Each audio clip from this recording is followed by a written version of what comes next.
Hello there, and welcome to my channel where I read unhinged stories from all over the web, but honestly, more often than not from Reddit. We are doing another topical video, and the subject today is family squabbles. So buckle up. Our first story comes from AITA. Am I the bumhole for not letting my miracle baby niece be my flower girl at my wedding? My 27 female, older brother and sister-in-law, both mid-30s, just welcomed their first child a year and a half ago, after years of trying. After many failed attempts, sister-in-law was told that she wouldn't be able to conceive due to a medical condition she has. They finally got pregnant.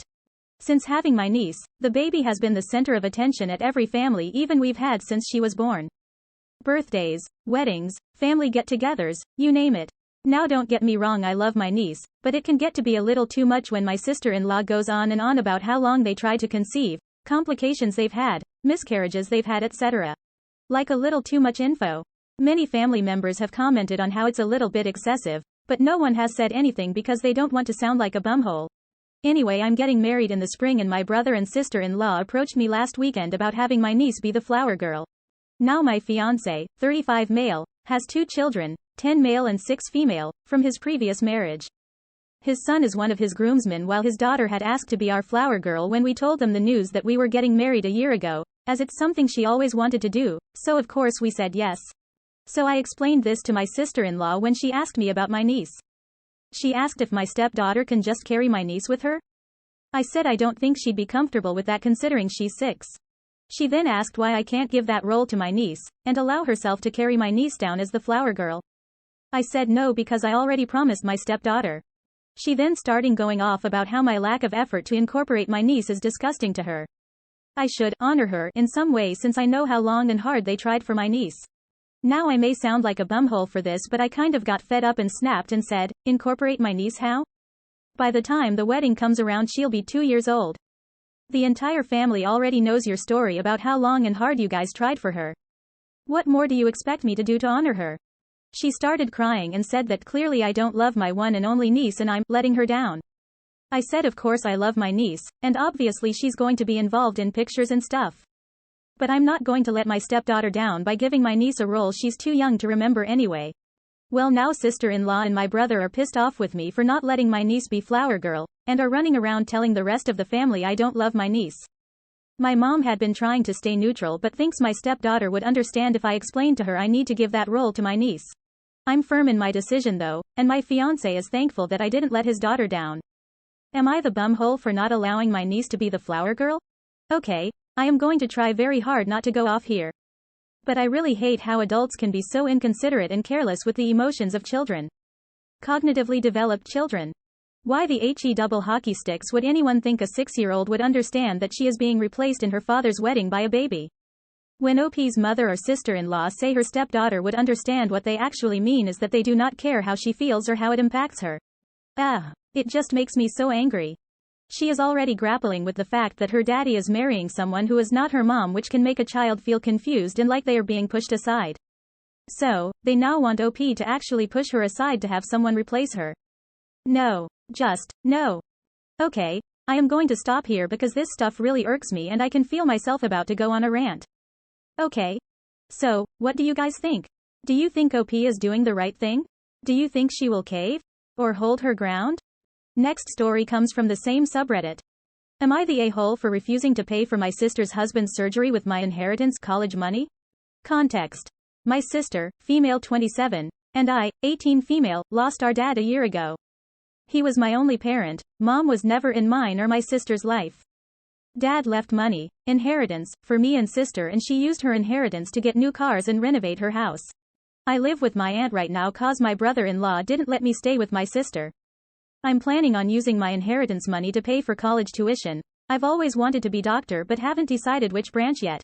My sister and I haven't been close. It started after she got married to her chronically ill husband, who was allowed to make backhanded comments about dad and mock his illness and make a scene at his funeral. Only because he's ill and shouldn't be held accountable for his behavior. I've distanced myself, but my sister kept visiting a lot lately, venting about my brother-in-law's condition. He's been in and out the hospital for heart problems and in need for a surgery. She brought up my inheritance money several times but I end up cutting the conversation. She then straight up asked if I could help pay for her husband's surgery and she'd pay back in less than a year. I felt uneasy cause if I give her money from my inheritance, which is a large amount, then there's no guarantee she'll pay back before it's time to apply for college. I'm taking a year gap, but I know my sister can't pay back that much and I felt I was risking my future. I refused to help and she had a meltdown at my aunt's house calling me heartless, cruel with no empathy. She said that her husband's health should be a priority and I needed to help because education is nothing compared to someone's health, and asked if I'd be happy to see her as a widow and my nephew with no father. My aunt suggested others pay, but most of them cut my sister and her husband off. I argued that her husband's poor health isn't my fault after she kept blaming and guilt-tripping me. She kept crying, and although my aunt decided to stay out of it, she said that I should be prepared for permanent damage in my relationship with my sister if I don't help her now. She's been sending texts and pictures of her family telling me this is what I was saying no to: a happy, healthy family with a healthy husband and father. I cried and felt like I was being selfish, not good aunt and sister. I asked my friend and he said let them sell the cars and all the luxurious stuff they bought to afford the surgery, and warned me if I give them money I'll never get it back and may not be able to go to medical school. Oh wow. This is a really thought one. While I understand what OP's sister is going through and know it must be difficult, and can imagine her and her husband are pretty scared. But I also don't think OP should lend her the money. Especially if they have other ways to pay for the surgery like selling a luxury car, etc. I also think that it was pretty irresponsible of them to use the money for home renovations and luxury cars since they already knew the husband had a chronic medical condition. And, assuming this is in the USA, they would have known it would cost them a pretty penny. Plus, they have kids. So, I don't understand why is OP supposed to sacrifice for them when they were not willing to give you some luxuries to protect themselves financially. And the fact that the sister is emotionally manipulating OP is another factor that tells me that, even if she lends them the money, they are probably going to hold this over her head. I don't know, maybe OP can start a GoFundMe for them and donated a few dollars herself. But something tells me it won't be enough for them. So, I think the aunt is right. This is more of a choice between OP's relationship with her sister or her future. But honestly, it seems from this that the sister had already decided to disconnect from the relationship anyway. What do you guys think? What would you do in this situation? Would you lend them the money? If so, would you have them sign a contract? Our last story today comes to us from AITA. Am I the a-hole for telling my husband he should be ashamed of himself and he would be incredibly lucky if his oldest daughter ever speaks to him again? I married my husband 3 years ago. He was divorced, and previously widowed. He has 2 daughters, Annie who is now 26, I believe, from his first marriage, and Amy who is 17 from his second. My husband told me about his late wife, his ex-wife, the issues he had as a blended family when he remarried, and Annie was not on board with him remarrying, and the fact this strain ended his second marriage. He was also honest that Annie never forgave him for remarrying and never wanted anything to do with Amy or him after she turned 18. What he did not tell me was the major role he played in all of this. I found this out 3 weeks ago, at a dinner with his extended family. The story as I now know it. When Amy was around 5 years old, she took a special interest in a necklace that belonged to his late wife. My husband gave the necklace to Amy, which upset Annie, because all her mother's possessions were meant to go to her. My husband told Annie that it was just one item and she needed to get over it because Amy was entitled to have something too. Annie had brought up that it was the piece her mother wore the most. My husband told her that it was a special gift to give to her sister. That she was being selfish. His ex-wife told her that her mother would want someone as special as your sister to have a piece of her as well. Annie never got over it. She tried to take it from Amy and was punished. The last time she saw any of them, she told them all to go to fudging hell. Amy still has the necklace too.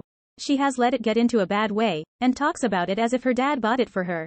I was shocked. I never would have expected my husband to be that way. He was very unapologetic about it and told me Annie would have to get over it someday. I told him he should be ashamed of himself. That he should have allowed Annie's mother's possessions to be hers, to do with as she chose, that Amy did not give a crap about his late wife or the significance of those items, but Annie would have. I told him he will be incredibly lucky if his daughter ever speaks to him again, and I would not blame her if she never did.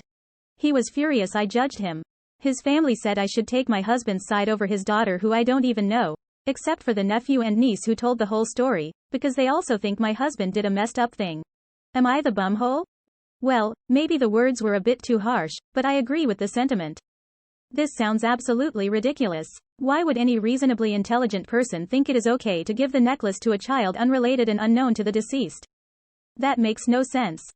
I don't want to attribute motive, but it really sounds to me like the father and ex-wife did it out of spite. Especially considering the older daughter asked for it and even explained Which, by the way, she didn't have to do. Why it was so meaningful to her. So not only is she dealing with the wound of losing her mother, but also feels like she lost her father too because he was not able, or willing, to prioritize her needs like a parent should. And even worse, he completely invalidated them. Just terrible. And, while I cannot say that I would divorce him, I know it would really impact my opinion of him as a husband, as a father and as a human being. It really breaks my heart for Annie. So, what do you guys think? Do you think I am being too hard on him? Or too dramatic? For the record, I don't think so at all. But still would love to hear your thoughts and what you have to say about this. Also, is there anything similar that happened in your family that seemed trivial to others but that deeply wounded you? I know there is for me. Okay, so we've come to the end of our video for today. Don't forget to come back for more crazy stories. And feel free to submit your own stories or suggest other subreddits where I can find even more unhinged content. And, remember to subscribe, like, comment and share if you are enjoying these stories. Catch you next time.